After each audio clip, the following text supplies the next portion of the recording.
afternoon, guys. Back again. First off, I want to apologise for my absence last week. All three of you probably missed me, and the reason is I was righteously sick upstairs in my bedroom, and it wasn't really a fun week last week. But I'm more or less over it. So apologies. Sometimes you have to just pick what you can get away with, and I felt broadcasting myself to the 2 or 3 people who watch this wasn't how I was going to spend my Tuesday.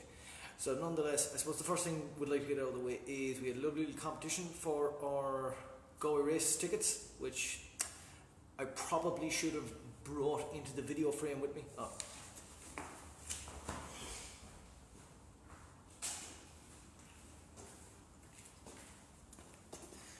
There you go, live as it gets.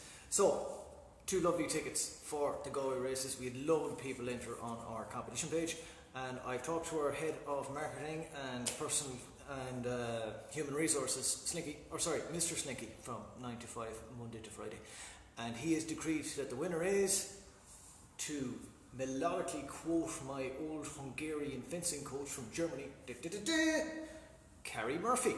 So, Carrie, I will send you a message later on today, or maybe not that later, and we'll see if you can come in to pick up these lovely tickets. We'd love to get a little photo with you, just to put up, show the people that we didn't make this shit up. And 2 tickets to Ladies' Day for you, which is Thursday week, very close now.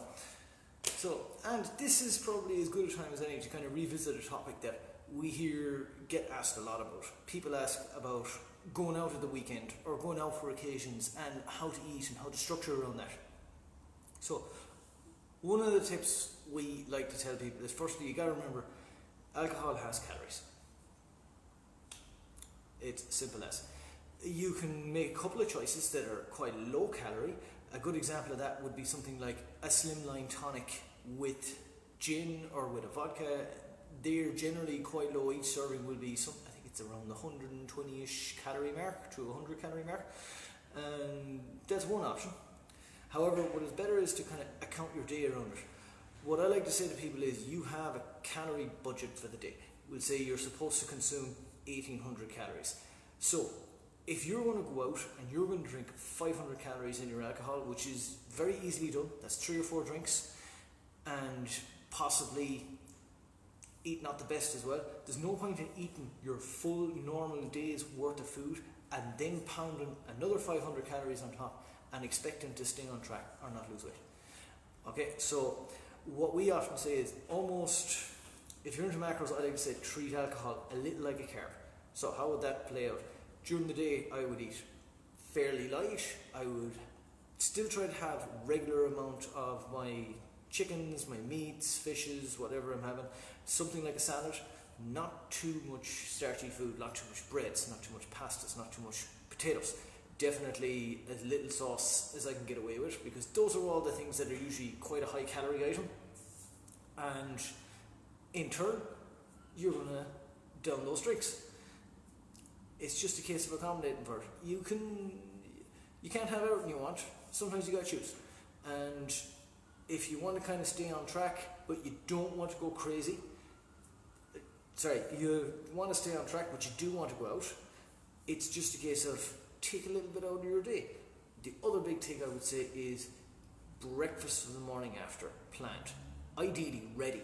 I mean, what's wrong with if you're going out on a Friday night, you know what you're going to eat Saturday morning. You can have it prepped, you can have it sitting in the fridge, and it's a case of setting yourself up for success. You're going to wake up maybe a little groggy, tired Saturday morning, you just go for that easy option, the thing you're craving. It's very difficult to turn yourself around and make that good choice that's going to set you up for the day. But there's nothing wrong with having made that choice the day before, having it ready in the fridge, having it laid out, and all you got to do is autopilot, eat it, and you know what, you're going to feel better too, because you'll have the day started a bit better. And even, does it work taking calories up the day before or the day after? Yes, of course it does. It's your week-long calorie average. So if you eat a little less on your Thursday, a little less on your Friday, you have a couple of drinks then the Friday night, and you eat a little less on the Saturday, it could average out quite well.